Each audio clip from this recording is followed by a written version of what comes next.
हरिः ओम् श्रीगुरुभ्यो नमः।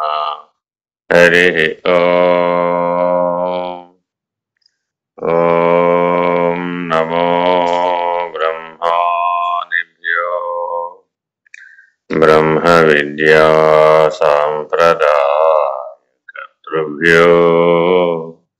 वंश ऋषिभ्यो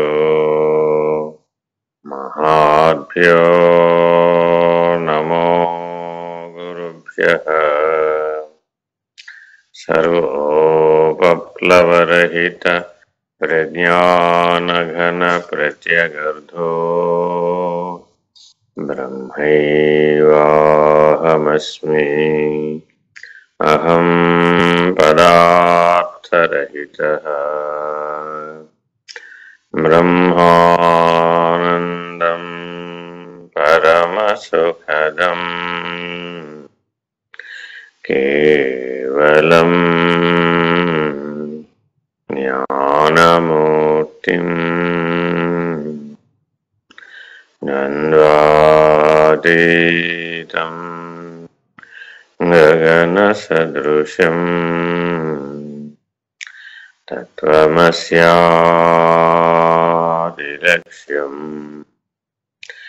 एकं नित्यं विमलमचलम् सर्वधी साक्षिभूतम् भावातीतं त्रिगुणरहितं सद्गुरुं तं नमामि।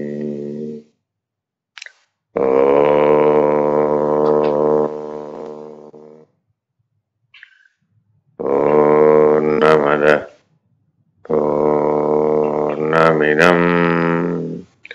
पूर्णात् पूर्णमुदच्यते पूर्णस्य पूर्णमादाय पूर्णमेवावशिष्यते।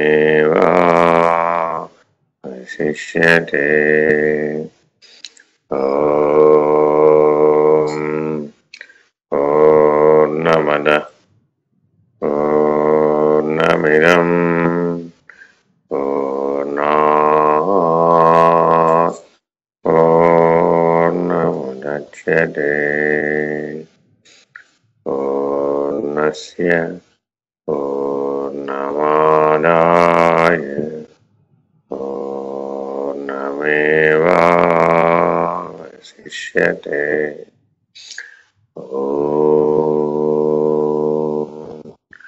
पूर्णमदः पूर्णमिदं पूर्णात् पूर्णमुदच्यते पूर्णस्य पूर्णमादाय पूर्णमेवावशिष्यते।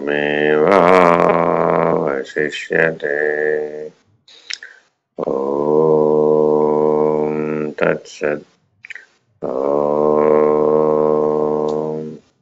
सहना भवतु सहनो भुनक्तु सह वीर्यं करवावहै तेजस्वी नावधीतमस्तु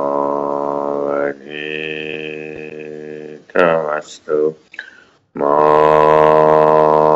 विद्विषावहै।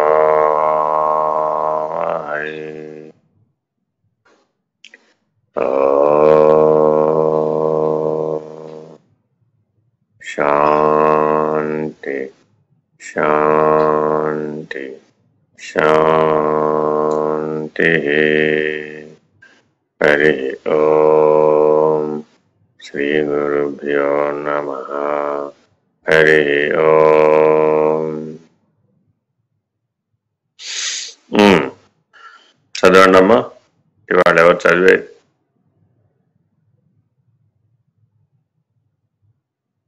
నేను చదువుతాను. బుద్ధి అహంకారములతో కూడిన ఆత్మ చైతన్యము. ఏ పేజీనో చెప్పు. 33వ పేజీ స్వామి. 33 దాకా ఎక్కడ వచ్చాము? 33 దాకా వచ్చామా? అవును స్వామి, నిన్న వచ్చాం. జాగ్రత్త స్వప్న సుషుప్తి అవస్థలా చెప్పాము. అలాగే. సరే. బుద్ధి అహంకారముతో కూడిన ఆత్మ చైతన్యము అహం కర్త, అహం భోక్త, నేను కర్తను, నేను భోక్తను అని వ్యవహరించుచున్నది. అట్టి జీవుని బుద్ధి అహంకారము అను ఉపాధి నుండి వేరుపరచినచో కాలత్రయ నియామకుడు అగు ఈశ్వరుడే అగుచున్నాడు. ఈ విధముగా తెలిసిన వారు తనను ఇతరుల నుండి రక్షించుకొనగోరరు. ఇందులో చాలా 3 ముఖ్యమైన అంశాలని యమధర్మరాజు గారు నచికేతునికి ఉపదేశిస్తున్నారు ఈ కఠోపనిషత్తు సందర్భముగా. ప్రధానం ఈశ్వర లక్షణాన్ని నిరూపిస్తున్నారు. ఎవరైతే ఈ బుద్ధికి వేరైనటువంటి వాళ్ళు అంటే మహత్తత్వము, అవ్యక్తము, ప్రత్యేగాత్మ, ఈ 3 స్థితులకి సంబంధించిన వాడు ఈశ్వరుడు. గోళకములు, ఇంద్రియములు, శబ్ద స్పర్శ రూప రస గంధ తన్మాత్ర సహితమైనటువంటి జ్ఞానము, మనస్సు, బుద్ధి, ఇదంతా జీవుడు. దీని అవతల ఉన్నటువంటి మహత్తత్వము, అవ్యక్తము, ప్రత్యేగాత్మ, ఈ 3 స్థితులకి సంబంధించిన వాడు ఈశ్వరుడు. అయితే ఈశ్వరత్వాన్ని సాధించడం మానవులందరికీ తప్పనిసరి. ఆ దివ్యత్వానుభవం లేకుండా ఆత్మానుభూతిని పొందజాలరు. దీనికి అడ్డు వస్తున్నది ఏమిటి? సహజంగా తాను ఈశ్వరుడే అయి ఉన్నప్పటికీ తనకు తాను ఈశ్వరుడుగా తోచటం లేదు. ఈశ్వరుడు వేరే కలడు అనేటటువంటి భ్రాంతికి లోనై ప్రథమ భ్రాంతి, పంచభ్రమ నిరూపణ అని ఆదిశంకరులు ఒక విధానాన్ని అందించారు. అందులో మొట్టమొదటి భ్రాంతి జీవేశ్వరో భిన్న. కాబట్టి జీవుడు ఈశ్వరుడు వేరు వేరే అనేటటువంటి ప్రథమమైనటువంటి భ్రమ చేత మనోభ్రాంతికి, మనస్సు అనేటటువంటి మాయా కల్పితమైనటువంటి ప్రతిబింబ సమానమైనటువంటి అసలు లేనటువంటి విభ్రమకి గురవు. ఈ విభ్రమ నుంచి తప్పక ప్రయత్నశీలి అయి సాధ్యముగా తనను తాను బుద్ధికి వేరుపరుచుకొని తాను ఈశ్వరుడు అనే నిర్ణయాన్ని, అనే స్థితిని తప్పక సాధించాలి. అలా లేకపోయినట్లయితే ఎప్పటికీ అభిమానగ్రస్తుడుగా మిగిలిపోతాడు. మనమందరం సామాన్యంగా జీవిస్తున్నటువంటి జీవనం ఎలా జీవిస్తున్నాం అంటే విధి, వ్యాధి, అభిమానం అనే 3ంటికి గురై జీవుడుగా జీవిస్తూ ఉన్నాం. కానీ ఈ 3ంటికి ఆధారం పట్టుకోమ అభిమానం. శరీరం నేననేటటువంటి అభిమానం, నేనే కర్తననేటటువంటి అభిమానం, నేనే భోక్తననేటటువంటి అభిమానం, కార్యకారణములకు లొంగినటువంటి అభిమానం, కాలత్రయానికి లొంగినటువంటి అభిమానం, అవస్థాత్రయానికి లొంగినటువంటి అభిమానం, దేహత్రయానికి లొంగినటువంటి అభిమానం, శరీరత్రయానికి లొంగినటువంటి అభిమానం. ఈ రకంగా ఎన్ని త్రిపుటులు ఉన్నాయో ఆ అన్ని త్రిపుటులకు గుణత్రయానికి లొంగిపోయినటువంటి అభిమానం. ఇట్లా ప్రతిదానికి కూడా ఈ అభిమానమే అడ్డొస్తూ ఉంటుంది.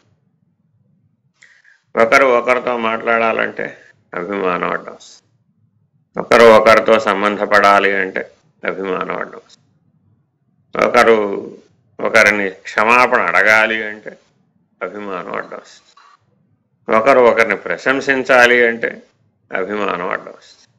ఈ అభిమానం అనే తెర ఏదైతే ఉందో నిజానికి ఇది ఒక పెద్ద తెర, ఇనుప గొలుసుల తెర. సాత్విక రాజసిక తామసిక శక్తులతో కూడినటువంటి గుణత్రయంతో కూడినటువంటి తెర. తెరతీయరా తిరుపతి దేవరా తెరతీయరా అనేటటువంటి పాటలో ఆ తెర అంటే ఈ అభిమానం అనేటటువంటి తెర. నేనే చేస్తున్నాను, సర్వకర్తను నేనే, సర్వహర్తను నేనే, సర్వభర్తను నేనే అనే ఈశ్వరత్వాన్ని సాధించవలసినటువంటి మానవుడు పరిమితమైనటువంటి కర్తృత్వ భావంతో, పరిమితమైనటువంటి శరీరం చేత పరిమితించబడినటువంటి, దేహాభిమానం చేత పరిమితించబడినటువంటి చైతన్యం కలిగిన వాడై జీవాత్మగా వ్యవహరించటం చేత, ఇంద్రియాలకు లోబడి వ్యవహరించడం చేత ఈ రకమైనటువంటి అజ్ఞానావృతమైన, అవిద్యావృతమైన, మోహావృతమైన, మాయావృతమైన జీవన శైలిని మానవుడు కలిగి ఉంటున్నాడు. అసలు రోజు మొత్తం మీద నేను ఈశ్వరుడననే తలపు కలుగుతోందా? కలగటం లేదు కదా. నేను అది అయ్యి ఉంటే నాకు అది తోచి ఉండాలి కదా. నా సహజ స్థితిలో నాకు అది ఎట్లా తోచటం లేదు కదా. నేనేదో 3 అడుగులు 4 అడుగులు వెడల్పు ఉన్నటువంటి మనిషిగానే, మానవ శరీరంగానే తోస్తున్నానే కానీ నాకు నేను ఈశ్వరుడు అని అసలు నాకు తలపే రావడం లేదు కదా. మరి ఎట్లా అవుతాను నేను అనేటటువంటి సందేహం అందరికీ ఉండవచ్చు. అందుకని ప్రతి ఒక్క దానిని సనాతన ధర్మంలో నాహంకర్త హరే కర్త అనే పద్ధతిగా సాధన చేయమన్నారు. దీనికే నిష్కామ కర్మ అని పేరు. ఈ నైష్కర్మ్య సిద్ధిని సాధించకుండా, ఈ నిష్కామ కర్మను సాధించకుండా మానవుడు ఈ అభిమానాన్ని ఏమీ చేయలేడు. కాబట్టి ప్రతి ఒక్కరూ తప్పక సాధించవలసినటువంటి మొట్టమొదటి నియమం, సిద్ధి ఏమిటయ్యా అంటే నిష్కామ కర్మ. సర్వకర్మ ఫలములను నాకు అర్పించుము అంటున్నాడు భగవద్గీతలో. సర్వధర్మాన్ పరిత్యజ్య అని కూడా అంటున్నాడు. మామేకం శరణం వ్రజ, శరణాగతుడవై చెయ్యి. నువ్వు లేనివాడుగా చెయ్యి, లేక ఉన్నవాడుగా వ్యవహరించు. ఇదేంటండి, ఉన్నవాడుగా వ్యవహరించాలంటేనే నానా కష్టాలు పడిపోతుంటే లేక ఉన్నవాడుగా ఎట్లా వ్యవహరిస్తాను అంటే, నీ గాఢ నిద్రావస్థలో నువ్వు లేవుగా, అయినా సామాన్య వ్యవహారం చేస్తూనే ఉన్నావుగా. మరప్పుడు ఏమైనా విశేషాలు ఉన్నాయా? కర్మఫలం ఉన్నదా? లేదు కదా. అట్లే మెలకువలో స్వప్నంలో కూడా సామాన్య వ్యవహారం చెయ్యి, కర్తవ్యం వరకే చెయ్యి, ధర్మం వరకే చెయ్యి. నేను కర్త కాదని చెయ్యి, నేను భోక్తని కాదని చెయ్యి. కర్త ఈశ్వరుడు. నేనన్న స్థానంలో ప్రతి ఒక్కరూ కూడా ఈశ్వరుణ్ణి పెట్టుకోవాలి. అందరు తల్లులు పిల్లల్ని పెంచుతూ ఉంటారు. నేను ఈ పిల్లవాడికి అన్నానండి, నేనే నానా కష్టాలు పడి పెంచానండి, ఈ పిల్లవాడు చిన్నప్పుడు ఎవరి సహాయం అందలేదండి, నేను అలా కష్టపడ్డానండి, నేను ఇలా కష్టపడ్డానండి, ఎన్ని కష్టాలు పడో పిల్లవాడిని పెంచుకున్నానండి అని పిల్లవాడితోటి మమకారానుబంధాన్ని కలిగి ఉంటారు. ఇది స్త్రీ సహజమైనటువంటి, ప్రకృతి సహజమైనటువంటి లక్షణంగా మనం సేకరిస్తాం. అయితే ఇందులో సత్యం ఎంత ఉందని ఎప్పుడైనా మనం విచారించామా? ఇట్లా విచారణ చేస్తే ఏమవుతుందంటే, ఆత్మవిచారణ దృక్పథంతో చూసినప్పుడు సర్వజీవులను సృష్టిస్తున్న వాడెవడు? ఈశ్వరుడు కదా. సర్వజీవులను పోషిస్తున్న వాడెవడు? వాడు ఈశ్వరుడే కదా. మరి నేను కన్నాను అనటంలో అక్కడ నిమిత్త మాత్రపు ధర్మమే ఉంది కానీ వాస్తవికమైనటువంటి సత్యం లేదు. అట్లే నేను పోషించాను, నేను పెంచాను అనటంలో కూడా నిమిత్త మాత్రపు ధర్మము, నిమిత్త మాత్రపు కర్తవ్యమే కలదు. అంటే నీవేమి చేయడం లేదని అక్కడ చెప్పటల్లా, కానీ ఈశ్వరుని చేతిలో పనిముట్టుగా చేస్తున్నాను అనే భావన వల్ల ఈ అభిమానపు తెరను తొలగించుకోగలుగుతాము. అనేక మంది మనకు జీవితంలో సహకరిస్తూ ఉంటారు, అనేక మంది సహాయాన్ని మనం పొందుతూ ఉంటాం. పొందినప్పుడల్లా ఎవరు సహాయం చేశారమ్మా నీకు అని నేను అడిగితే ఈశ్వరానుగ్రహం అండి, దేవుని దయ వలన నేను ఈ పనిని పూర్తి చేయగలిగాను అనటంలో కూడా అభిమానం. ఈ పని పూర్తి చేయబడింది, ఈ పని పూర్తి చేయడం జరిగింది. కేవలం ఈ సృష్టిలో అన్ని పనులు జరగటమే ఉంది కానీ చేయడం లేదు. ఆ సమయానికి అన్నీ కలిసి వస్తే అది జరుగుతోంది. ఏ ఒక్కటి లోపించినా కూడా అది జరగడం లేదు. మరి అట్లా కుదురుస్తున్నటువంటి కాలానికి, అలా కుదురుస్తున్నటువంటి కాలరూపుడైన ఈశ్వరుడికి, అలా ఫలితాలు వచ్చేటట్లుగా చేస్తున్నటువంటి కర్మఫల ప్రదాతైన ఈశ్వరుడికి చెందాలే గాని నీకు చెందటం అసమంజసం కదా, అన్యాయం కదా, అధర్మం కదా. మరి ఆ రకమైనటువంటి అభిమానాన్ని భుజానేసుకోవడం వలన మమకారము, అహంకారము ఈ రెండు బలపడుతున్నాయి. తద్వారా ఈ జగత్తు నాకు భోగ్యమైనటువంటిది, నేను అనుభవించటానికి తగినటువంటిది అనేటటువంటి దృష్టితో జగత్తును చూస్తున్నాము. ఓహో, ఇది చాలా బాగుంది, ఇది ప్రియం, ఇది అప్రియం. ఈ ప్రియము అప్రియము ప్రియమోద ప్రమోదాలుగా మారి, మోహంగా మారి, అనుభూతం అవుతూ, బంధించుతూ, అభిమానగ్రస్తమయ్యేటట్లు చేస్తూ నడక నడిపిస్తుంది. కాబట్టి సాధకులందరూ తప్పక సాధించవలసినటువంటి లక్షణం నిష్కామ కర్మ. దానికి తటస్థ లక్షణాన్ని ఆశ్రయించాలి. మరి అట్టి తటస్థ లక్షణాన్ని, సాక్షిత్వ సాధనని స్వీకరించినటువంటి వారు మాత్రమే తనను తాను బుద్ధి నుంచి వేరుపరుచుకుంటారు. ఎవరైతే అట్లా బుద్ధి నుంచి వేరుగా అయ్యారు, వేరుపడ్డారో, స్వానుభూతమే బుద్ధి సాక్షిణి, సాక్షిణి సాక్షివర్జిత అండ్ లలితా సహస్రనామంలో కూడా వస్తుంది. కాబట్టి బుద్ధి సాక్షిణి అయినటువంటి స్థితికి చేరాలి, ఆ మహత్తత్వానికి చేరాలి. అప్పుడు సహజముగా నీకు ఈశ్వరానుభూతి కలుగుతుంది. నేను ఈశ్వరుడను, అనీశ్వర భావం పోతుంది, నిరీశ్వర భావం పోతుంది. సదా అదే భావనలో ఉండటానికి నీవు ఉద్యుక్తం అవుతావు. ఎందుకంటే అది ఆనందప్రదం, అది సహజముగా ఆనంద నిలయం. కాబట్టి ఒకటి చేయడం ద్వారానో, ఒకటి చెందడం ద్వారానో, ఒకటి చేయకపోవడం ద్వారానో ఇప్పటి వరకు కలుగుతున్నవన్నీ సంతోషములు, సుఖదుఖములు, నిజానికి ఆనందములు కావు. కారణరహితమైనటువంటి సుఖం ఏదైతే ఉందో అదే దాని పేరే ఆనందం అని పేరు. అక్కడ సుఖ దుఃఖాలనే అలలు లేవు. సాగర గర్భం వలేది గంభీరమైనటువంటిది, లోతైనటువంటిది, నిరంతరాయమైనటువంటిది, నిరుపమానమైనటువంటిది, నిశ్చలమైనటువంటిది. అటువంటి నిశ్చల నీరవ స్థితికి చేరుకునేటటువంటి స్థితికి మానవుడు ఈ అభిమానం అనేటటువంటి తెరని దాటుకొని వెళ్ళాలి. ఈ అభిమానం అనే తెర తొలగించబడాలి.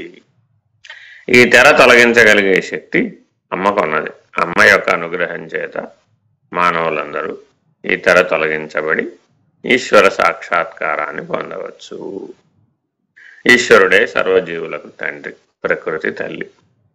కాబట్టి ప్రకృతి యొక్క సహాయంతో నీ చుట్టుపక్కల ఏర్పడుతున్నటువంటి సాంఘిక, సామాజిక, వైయక్తిక వ్యక్తిగత సంఘటనలన్నింటినీ ప్రకృతి యొక్క వరదానంగా, ఈశ్వరుని యొక్క వరదానంగా, ఈశ్వరుని తెలుసుకోవడానికి, ఈశ్వరుని సాక్షాత్కరింపజేసుకోవడానికి మార్గంగా ఇచ్చినది కాదనక రానిది కోరక, తన కర్తవ్యాన్ని సేవకుని వలె ఈశ్వరుని చేతిలో పనిముట్టు వలె తన కర్తవ్యాన్ని 4 ఆశ్రమ ధర్మాలలో స్పష్టముగా ఎవరైతే నిర్వచించుకొని ధర్మంతో నిర్వహిస్తారో, మోక్షకాంక్షతో నిర్వహిస్తారో, సామాన్యముగా నిర్వహిస్తారో, విశేషమైనటువంటి లక్షణాలు లేకుండా నిర్వహిస్తారో, మానసికమైనటువంటి పరిణతి, బుద్ధి యొక్క పరిణతి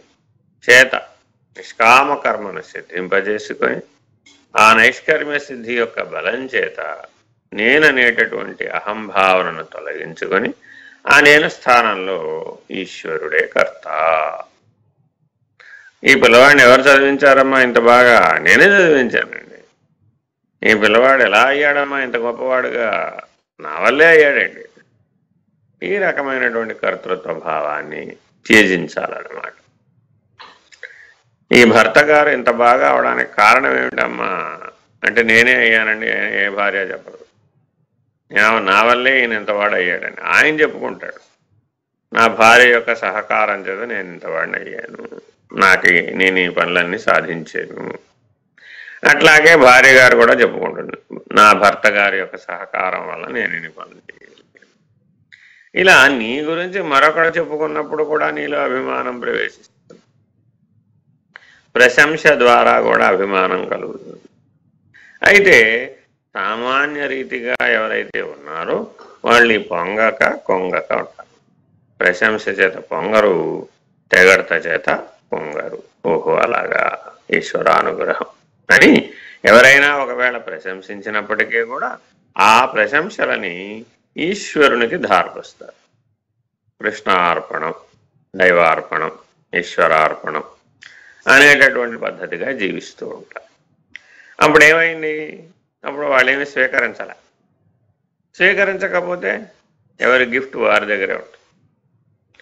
కాబట్టి ఎవరి గిఫ్ట్ వారి దగ్గరే ఉన్నప్పుడు మననేం బాధించలేదుగా, మనం దాన్ని స్వీకరించలేదుగా.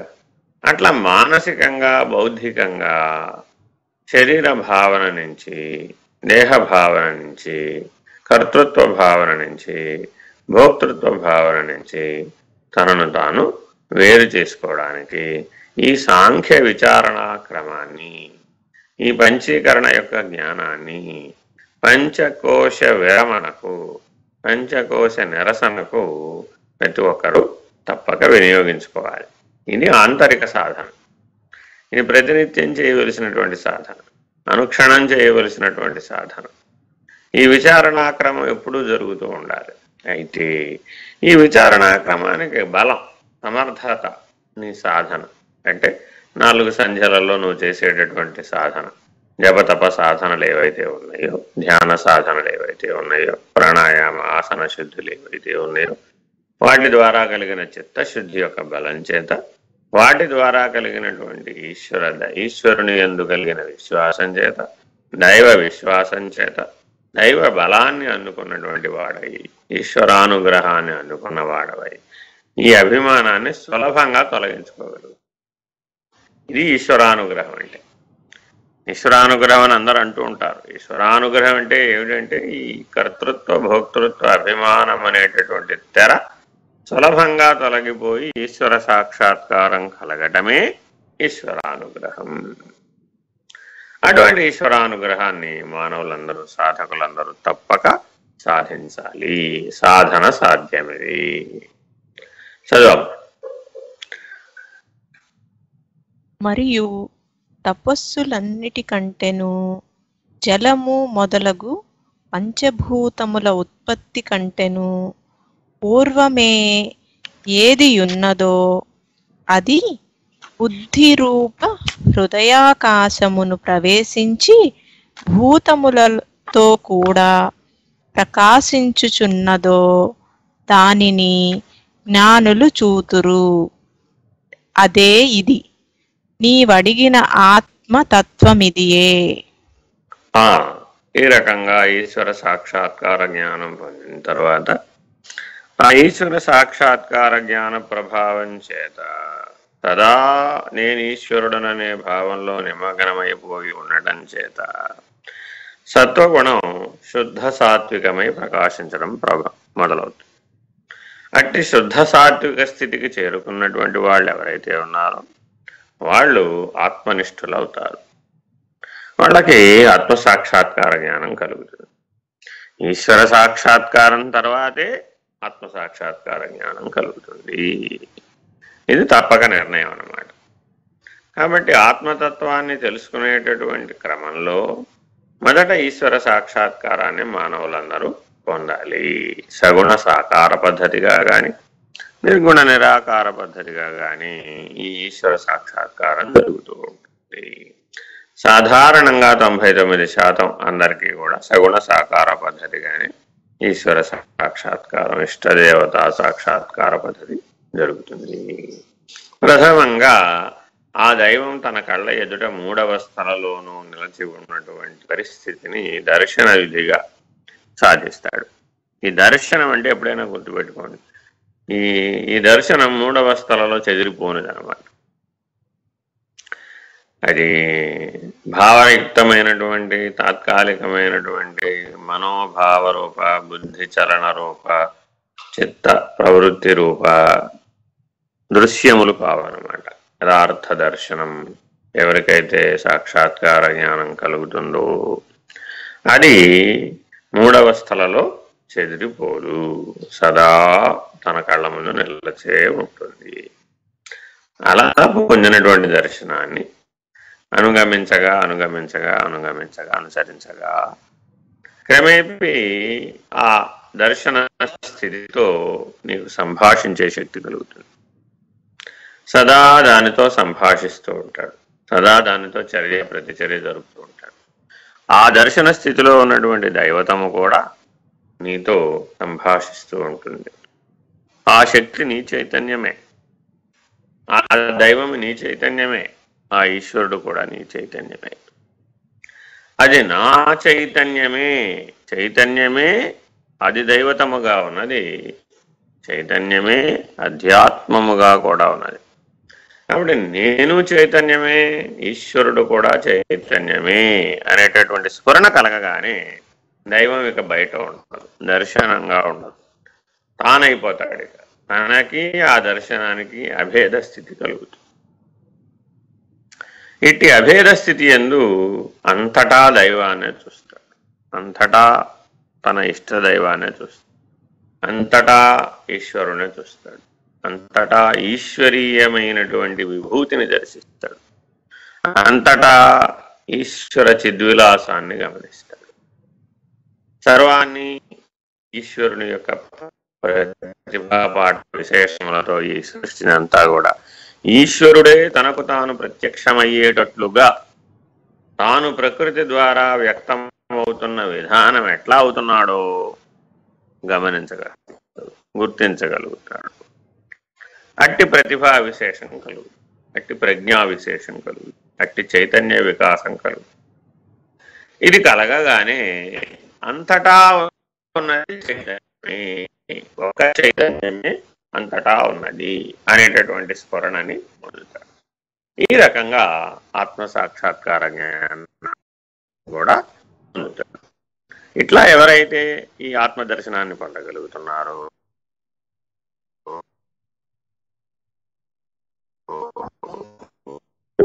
తనని ఎందుకు దర్శించుట అనేటువంటి అభేద స్థితికి చేరతాడో అప్పుడు ఇక తాను పొందతగినది, పొందకోరేది మరొకటి ఏదీ లేదు కదా. తను అనుభవింపదగినది, అనుభవింపకోరేది, తనకు అన్యమైనటువంటిది రెండవ వస్తువు లేదు కదా. ఈ రకంగా తానైనటువంటి స్థితిలోకి చేరిపోతాడు. ఇట్లా చేరడం ద్వారా ఆత్మనిష్ఠుడవుతాడు. జ్ఞాత బ్రహ్మానుసంధానం చేయటం ప్రారంభిస్తుంది. తన మూలమైనటువంటి కూటస్థుని ఎరిగే ప్రయత్నం చేయటం మొదలుపెడుతుంది. జ్ఞాత మిగిలినటువంటి 24 తత్వాల యందు ప్రవహించటం, ప్రసరించటం విరమిస్తుంది. తద్వారా తన యందు కలిగినటువంటి స్థితిని పొందుతుంది. తన మూలాన్ని అన్వేషించే ప్రయత్నం చేస్తుంది.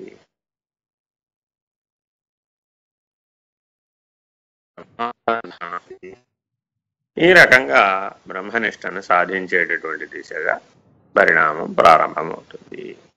ఇట్లా ఆత్మదర్శన సిద్ధిని పొందగోరే వారందరూ ఈ సూక్ష్మమైనటువంటి అత్యంత సూక్ష్మమైనటువంటి ప్రత్యేగాత్మ స్థితికి తప్పక చేరాలి. సాధకులందరూ కూడా ఈ రకమైన ఆంతరిక పరిణామాన్ని సాధించాలి. ఈ రకమైనటువంటి నిర్ణయ క్రమాన్ని పొందాలి. ఈ రకమైనటువంటి దర్శన విధిని అనుసరించాలి. చదువు. కల్పాంతరమందు ప్రళయమగును. అట్టి ప్రళయ సమయమున భూతములన్నీయు లయమై అవ్యక్తమే మిగిలియుండును. జీవులు కూడా తమ తమ కర్మ వాసనలతో కూడి సూక్ష్మ శరీరముతో అవ్యక్తమందే నిలిచియుందురు. మరలా సృష్టి ప్రారంభ సమయమున ఆకాశాది పంచభూతముల కంటే ముందుగా హిరణ్య గర్భుడు జన్మించును. అతడే దేవాది సకల శరీరములను సృజించెను. ఆ శరీరములందు జీవునితో పాటు పరమాత్మయు అంతర్యామి రూపమున నివసించును. అట్టి పరమాత్మను జ్ఞానులు మాత్రమే చూచుచున్నారు. ప్రాణస్వరూప హిరణ్య గర్భుడు స్థూల ప్రపంచమందలి శబ్దాది విషయ రూప అన్నమును భుజించుట చేత అదితి అని చెప్పబడుచున్నాడు. ఇంద్రాది దేవతా స్వరూపముగా ఉండుట చేత సర్వదేవతామయుడు అనబడుచున్నాడు. ఎష్టి ప్రాణులందు లౌదాత్యమునొందుట వలన సర్వభూతమయుడుగా ఉన్నాడు.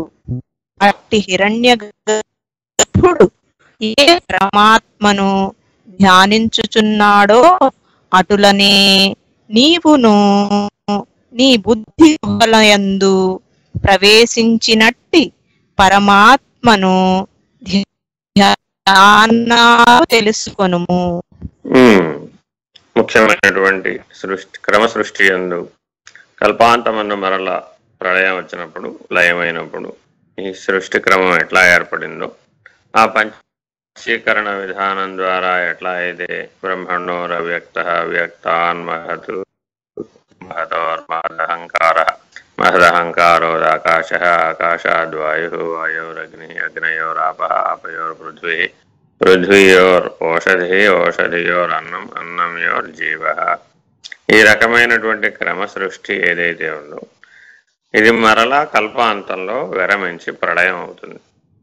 ఆ ప్రళయానికి మరల తిరిగి అవ్యక్తమే మిగులుతుంది. బ్రహ్మము అవ్యక్తము అంతే ఉండే. మరలా అవ్యక్తము నుంచి అన్ని సృజించబడతాయి.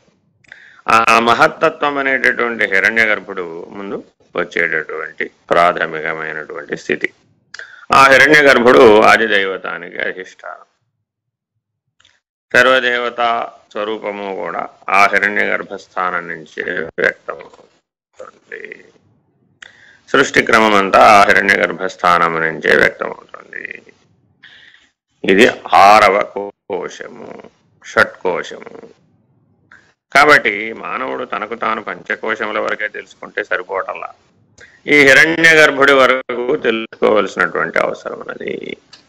ఈ 6వ కోశమైనటువంటి ఆదిదైవతాన్ని తెలుసుకోవాలి.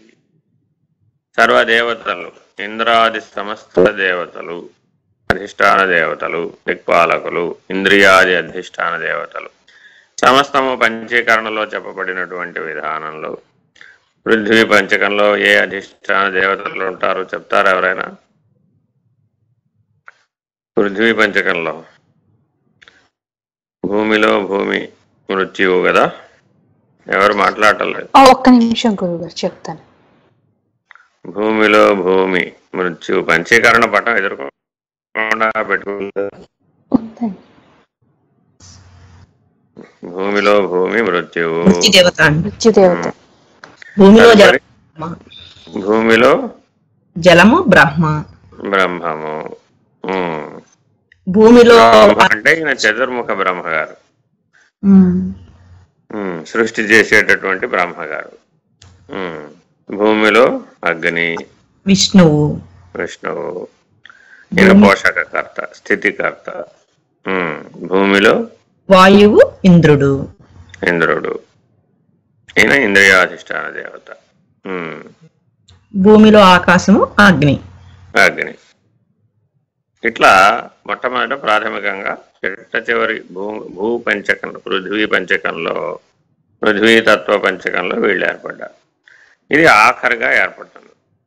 ఇది అదే ఆకాశ పంచకానికి వచ్చామనుకోండి, అది జ్ఞాత, మనసు, బుద్ధి, చిత్తము, అహంకారము. జ్ఞాతకేమో గురుమూర్తి, మనసుకేమో చంద్రుడు, బుద్ధికి బృహస్పతి, చిత్తమునకు క్షేత్రజ్ఞుడు, అహంకారమునకు రుద్రుడు. ఈ రకంగా ఇంద్రియాధిష్టాన దేవతలు ఏర్పడ్డారు. అది ఆ చివర ఆకాశ పంచకం, ఇది ఈ చివర పృథ్వీ పంచకం, మధ్యలో జలపంచకం. జలపంచకం, అగ్ని పంచకం, వాయు పంచకం, అంతే కదా. జలపంచకంలో ఎవరు ఏర్పడ్డారు? జలములో ఆకాశం సదాశివుడు, జలములో వాయువు ఈశ్వరుడు, జలములో అగ్ని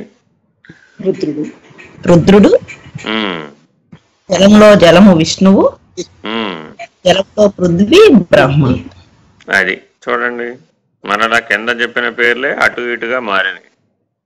వాటి వాటి యొక్క స్థితి భేదాన్ని అనుసరించి ఆకాశము, జలము, అగ్ని, వాయువు, పృథ్వీ ఆ తత్వముల యొక్క సంయోజనీయత ద్వారా అయితే మూలలుగా ఉన్నటువంటి ఏవైతే ఉన్నాయో, అంటే పృథ్వీలో పృథ్వీ, జలములో జలము, అగ్నిలో అగ్ని, వాయువులో వాయువు, ఆకాశంలో ఆకాశం, ఇవి చాలా బలవత్తరమైనటువంటివి. ఎందుకంటే వాటిలో అర్థభాగములు ఉన్నాయి కాబట్టి. అర్థభాగమేమో అపంచీకృతంగా ఉంది, అర్థభాగమేమో పంచీకృతం అయ్యింది. అందువలనే ఆ పంచకమంతా కూడా దానిలోకి ఆకర్షించబడుతుంది. పృథ్వీ తత్వం చేత ఆవరించబడుతున్నటువంటి శరీరమే నేననే వారందరూ మృత్యుదేవతాముఖములో పడక తప్పదు. జలపంచకానికి అధిష్టానం ఎవరు? జలములో జలం విష్ణువు కదా. కాబట్టి జలపంచకమంతా కూడా రేపు ప్రళయకాలంలో ఏమైపోతుంది? విష్ణువునందు అంతర్భూతమైపోతుంది. ఆయన నుంచే వ్యక్తమైంది, ఆయనలోనే తిరిగి కలిసిపోతుంది. అందుకని నారాయణుడు అని పేరు. నారము ఆయనము, నీరము యొక్క ఆశ్రయం అంతా విష్ణువే, జలములో జలం అన్నమాట.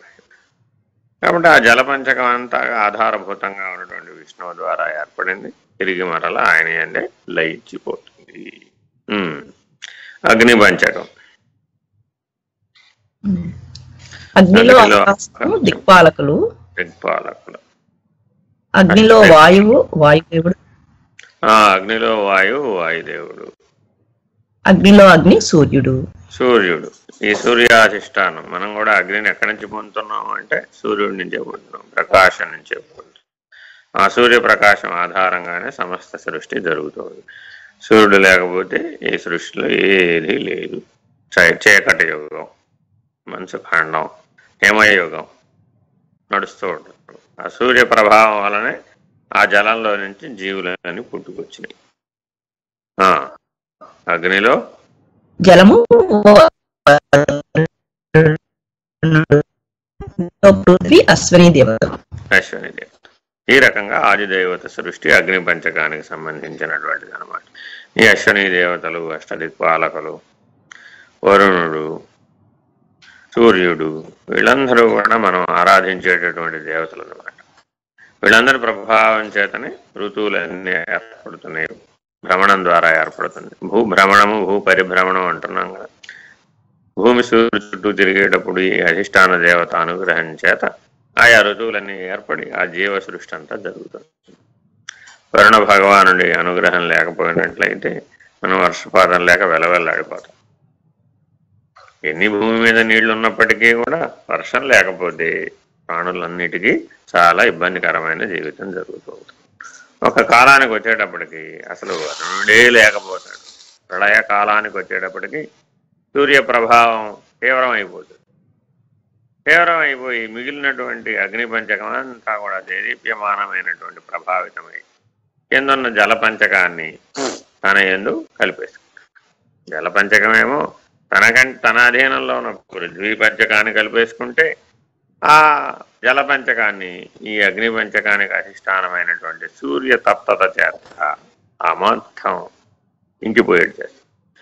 ప్రళయకాలంలో జరిగే విధానం అది. ఈ ఆదిదైవతముల యొక్క ప్రభావం అంతా కూడా దృష్టి ఆవిర్భావ కాలమందు, దృష్టి పోషణ కాలమందు, దృష్టి తిరోధ ప్రళయకాలమందు ఈ ఆదిదైవతం యొక్క ప్రభావం చాలా బలంగా ఉంటుంది.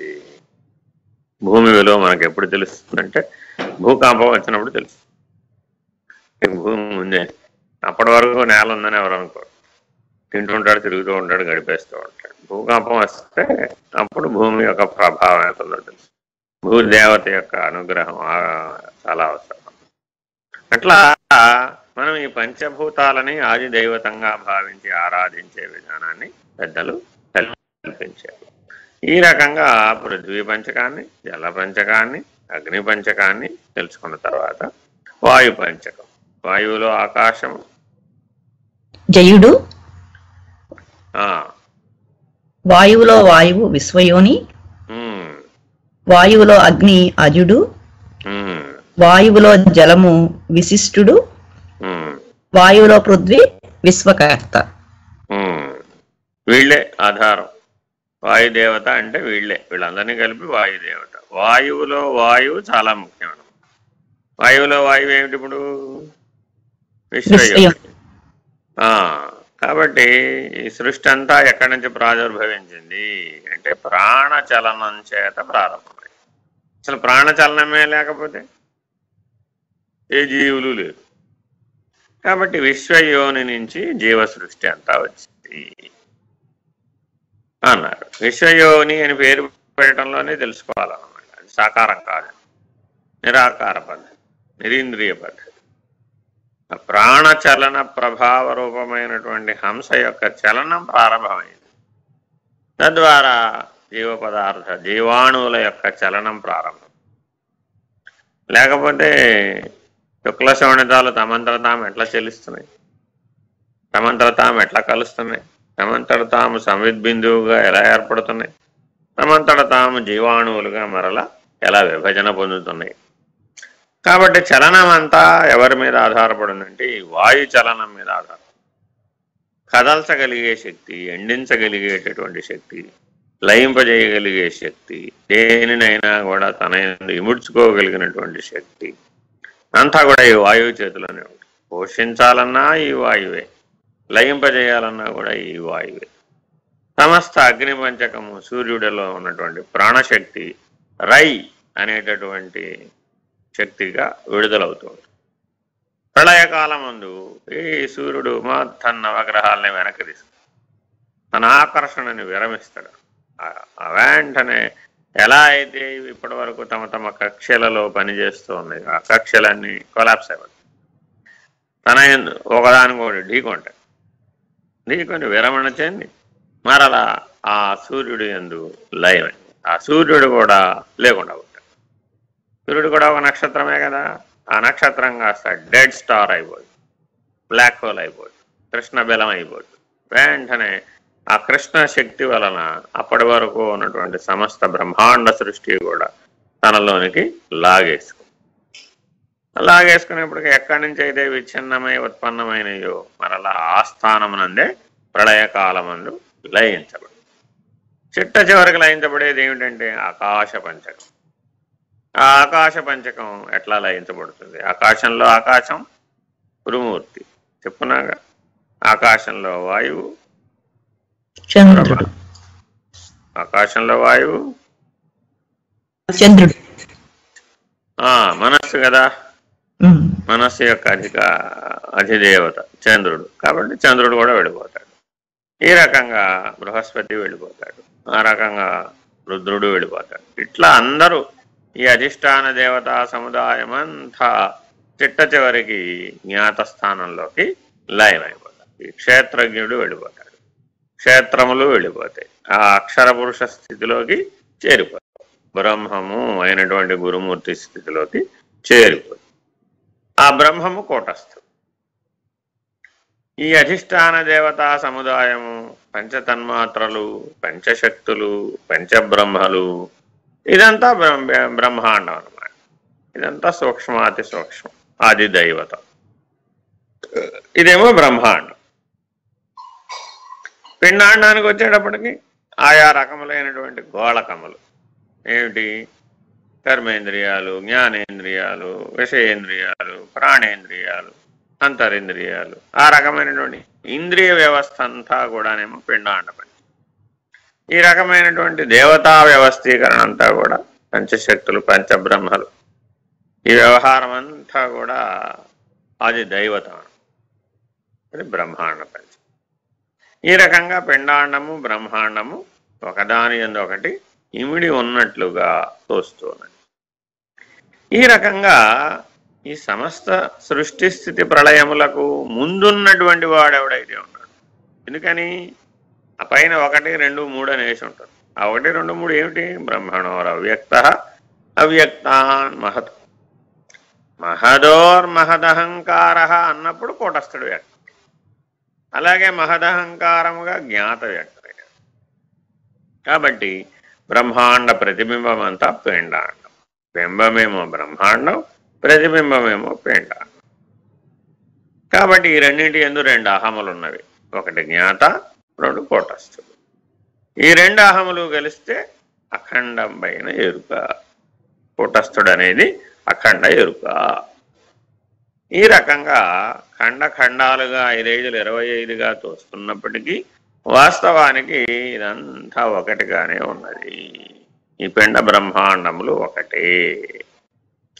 ఈ రకమైనటువంటి సాంఖ్య విచారణ క్రమం ద్వారా ఏ మహత్తత్వ నిరూపణ అయితే అవుతుందో, ఏ అవ్యక్త నిరూపణ అయితే అవుతుందో, ఏ బ్రహ్మమైతే నిర్ణయించబడుతున్నాడో అట్టి బ్రహ్మణోరవ్యక్త అవ్యక్తాన్ మహతు అనేటటువంటి సూత్రాన్ని ఆశ్రయించి సదా ఎల్లకాలము జనన మరణ చక్రమునకు లోను కాకుండా, కాలత్రయమునకు లోను కాకుండా, అవస్థాత్రయమునకు లోను కాకుండా, శరీరత్రయానికి లోను కాకుండా, దేహత్రయానికి లోను కాకుండా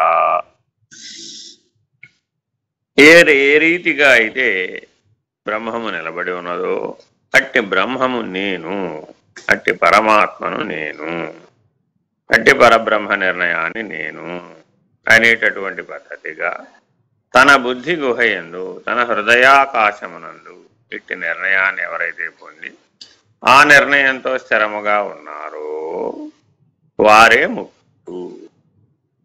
ఈ రకంగా ముక్తిని సాంఖ్యతారక మనస్క విధిగా సాధించాలి అనేటటువంటి సూచనని తెలియజేస్తున్నారు. కాబట్టి మానవులందరూ అట్టి హిరణ్య గర్భస్థితిని తప్పక తెలుసుకోవాలి. ఎష్టి ప్రాణులంతా కూడా ఈ ఆదిదైవతం అధీనంలో ఉండటం చేత వీళ్ళందరూ కూడా అప్పటికి చివరికి వారి యందు చేరిపోతూ ఉంటారు. ఇట్లా బుద్ధి గుహలలో ప్రవేశించినట్టి పరమాత్మను ధ్యానాదులతో తెలుసుకును. ధ్యానం చేయడం ద్వారా, నిరంతరాయంగా చేయడం ద్వారా, సహజ సమాధినిష్ఠులు అవడం ద్వారా, సహజ ధ్యాన పద్ధతిగా మానవుడు ఈ స్థితిని సాధించాలి. ఈ స్థితి అనేది నిలకడ చెందాలి.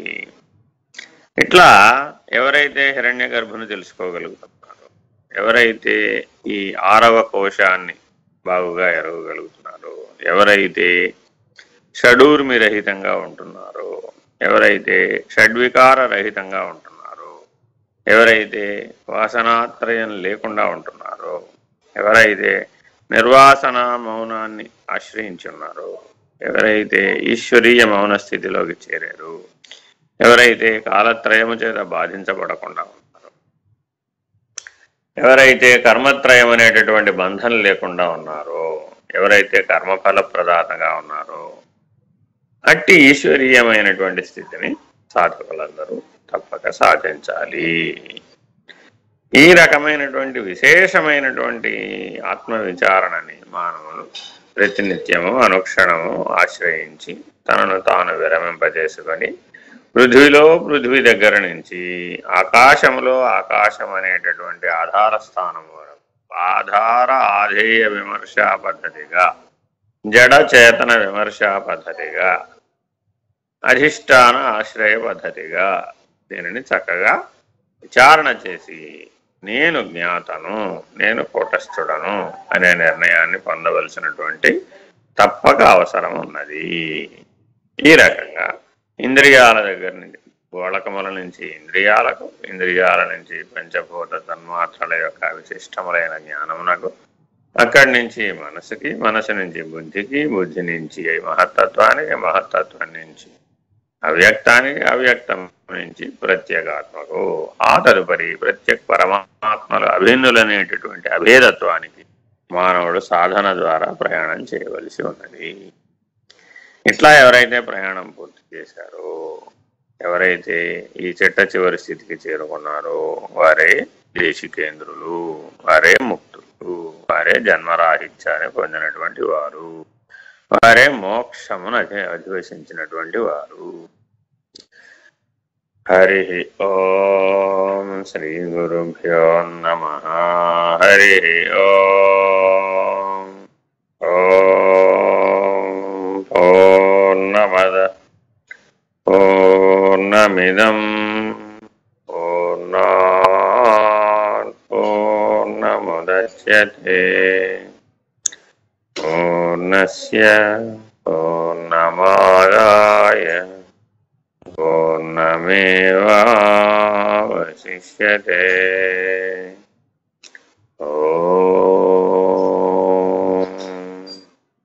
పూర్ణమద పూర్ణమిదం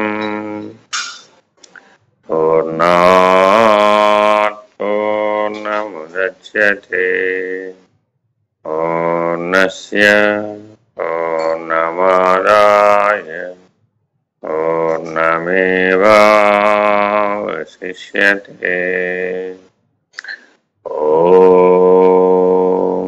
పూర్ణమద పూర్ణమిదం పూర్ణాత్ పూర్ణముదచ్యతే పూర్ణస్య పూర్ణమాదాయ పూర్ణమేవావశిష్యతే.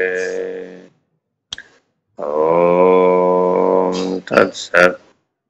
ఓం సహనా భవతు సహనో భునక్తు సహ వీర్యం కరవావహై తేజస్వి నావధీతమస్తు మా విద్విషావహై. ఓం శాంతి శాంతి శాంతి. హరి ఓం. శ్రీ గురుభ్యో నమః. హరి ఓం. ఎవరికైనా ఏమైనా సందేహం ఉందమ్మా?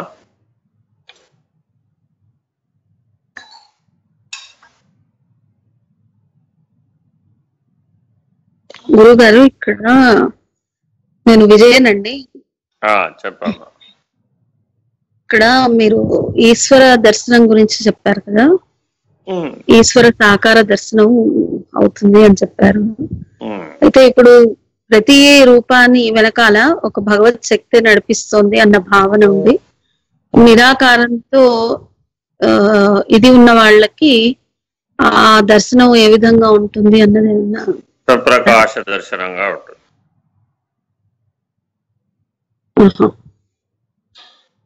స్వప్రకాశ దర్శనం అంటారండి. సరే అండి.